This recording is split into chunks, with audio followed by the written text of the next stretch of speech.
the real difference between simple and compound interest through a story called The Coffee Shop Dream. I am Trixie J. Galicia, the practical saver. I am Jolan Ginangel, the strategic investor. I am Arian Joyce Giopano, your friendly bank officer. I am Trixie May Peligro, your financial advisor. And I am Sherman Giopano, your narrator and reporter. Let's see how two friends make very different financial decisions that will change their future.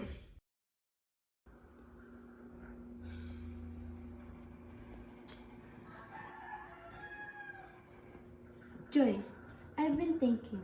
We've been talking about opening our own coffee shop for years now. Don't you think it's time to actually do it? Absolutely. I'm so ready for this. But Trix, we need money. How much do we need to start? I did some research. We'll need at least 50,000 pesos for basic equipment, initial supplies, and permits. 50,000? That's a lot. We really need to keep saving money, seriously. But where should we start saving our money? I heard the bank offers good interest rates. Let's go talk to them tomorrow. Great idea. The sooner we start, the better. Let's do this!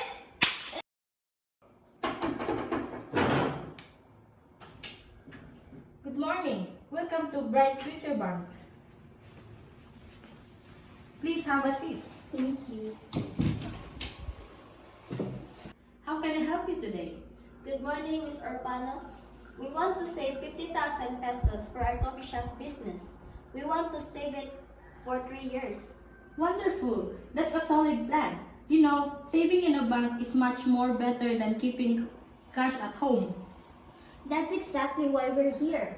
So, what options do you have for us? Well, we have two popular saving accounts. Let me explain both to you. First, we have our simple interest saving account. It offers 5% interest per year. The interest is calculated only on your original deposit.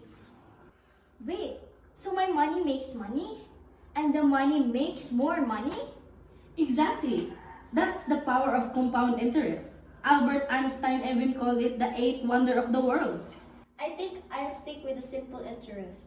I like that I can easily predict exactly what I'll earn. Both are excellent ideas. Let me process your account. You'll deposit 50,000 pesos today, and we'll see you in 3 years. Wait, I'll just call Trixie. Alright.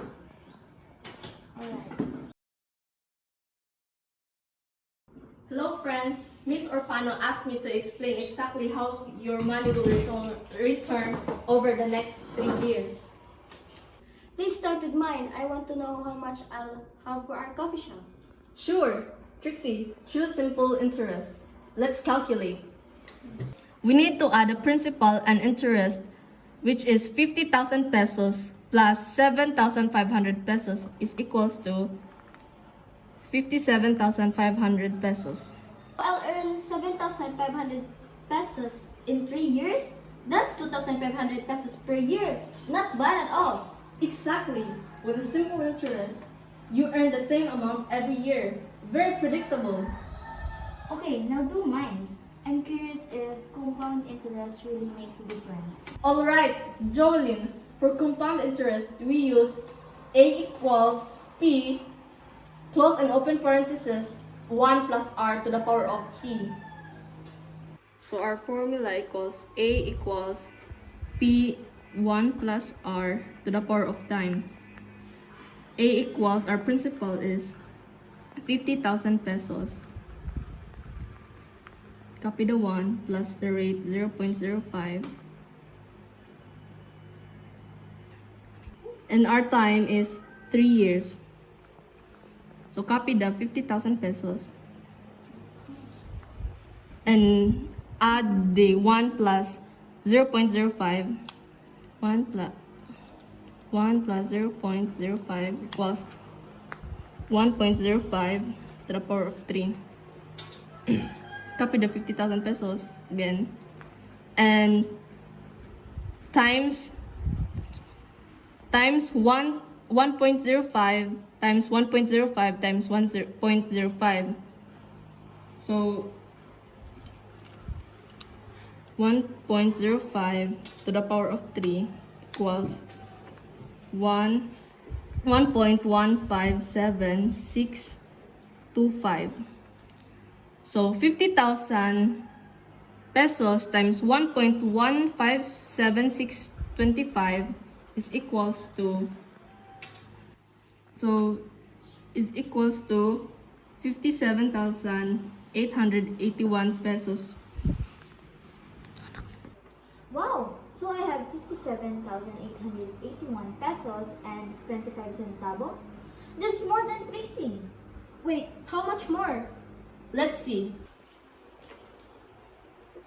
57,881 pesos and 25 cents minus 57,500 pesos is equal to 57,881 pesos point 25 minus 57,500 pesos is equal to 381 pesos point 25 cents.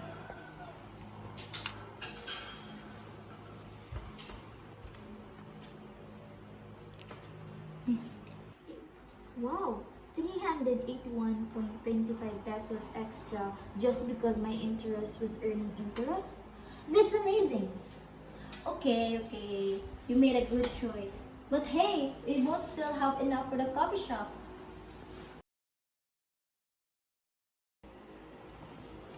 Joy, we have a problem. I just found the amazing espresso machine on sale. 70% off, but the sale ends tomorrow. That's great. But wait, we just deposited all our money in the bank.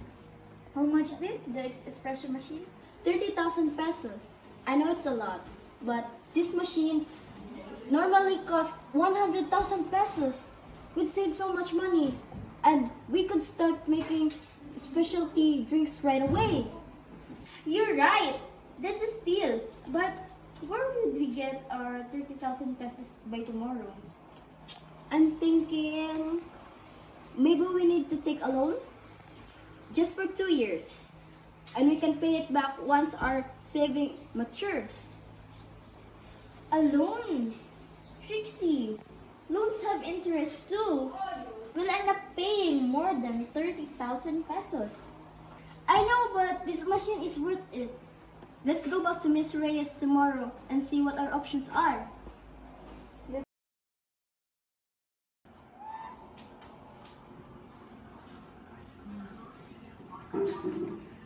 Back so soon? What can I do for you?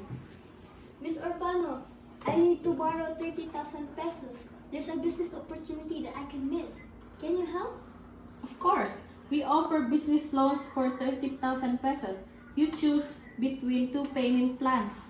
Let me guess. Simple interest and compound interest? You're learning. Yes, exactly. Both at 8% for 2 years. 8%? That's higher than the savings rate. Yes, loans always have higher rates than savings. That's how banks operate. But let's calculate both options so you can choose wisely. Please show us. I want Pixie to know what she's getting into. Alright, let's calculate.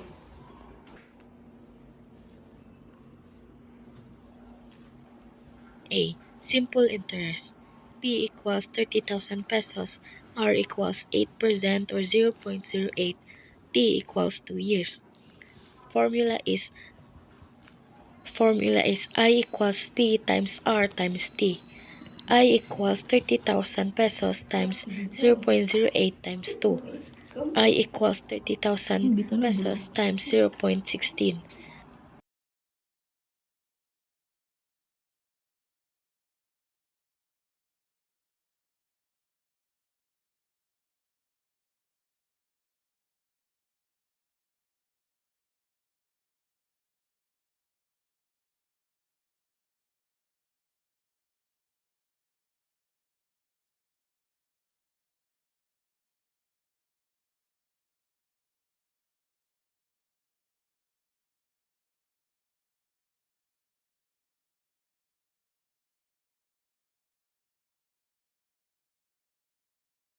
So I is equals to 4,800 pesos. Loan option B, compound interest.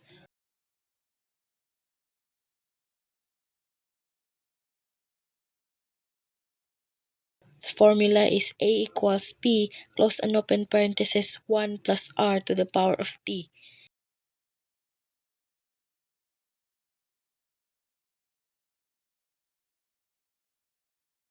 A equals 30,000 times 1.08 to the power of 2.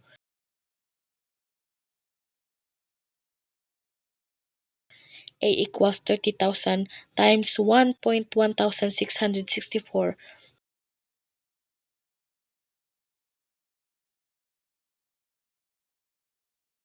So A is equals to 34,992 pesos. Interest charge will be 34,992 pesos minus 30,000 pesos is equals to 4,992 pesos.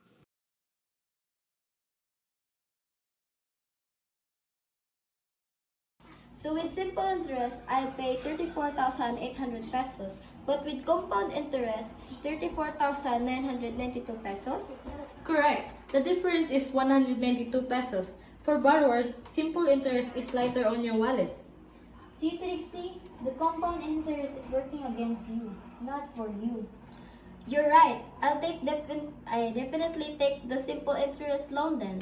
192 pesos might not seem like much, but every peso counts when you're starting a business. Smart choice. Remember, compound interest is your friend when you're saving, but it is your enemy when you're borrowing. So after seeing both scenarios, saving and loans, let's summarize what we learned today. For saver and investor like Joelyn and Trixie when they saved their coffee shop, simple interest, 50,000 pesos grew to 57,500 pesos. It earned 7,500 pesos. While compound interest, 50,000 pesos grew to 57,881 pesos and 25 cents. It earned 7,881 pesos and 25 cents. The winner is compound interest. When you're borrowing money, you want the lowest interest possible. Simple interest is kinder to borrowers. Here's the key takeaway. Compound interest is a double-edged sword. When you save, choose compound interest. When you borrow, choose simple interest. Understanding the difference between simple and compound interest helps you make smarter financial decisions, whether you're growing your wealth or managing debt. The math doesn't lie. Differences in interest rates and calculation methods can mean hundreds or even thousands of pesos over time. And that's money you could use for your dream, like our coffee shop. Financial literacy is power. Now you know how to make your money work harder for you. Thank you for watching. Remember, calculate before you commit. This has been Rollbox Kid, presenting the Coffee Shop Dream. Make wise financial choices, everyone. Thank you and goodbye.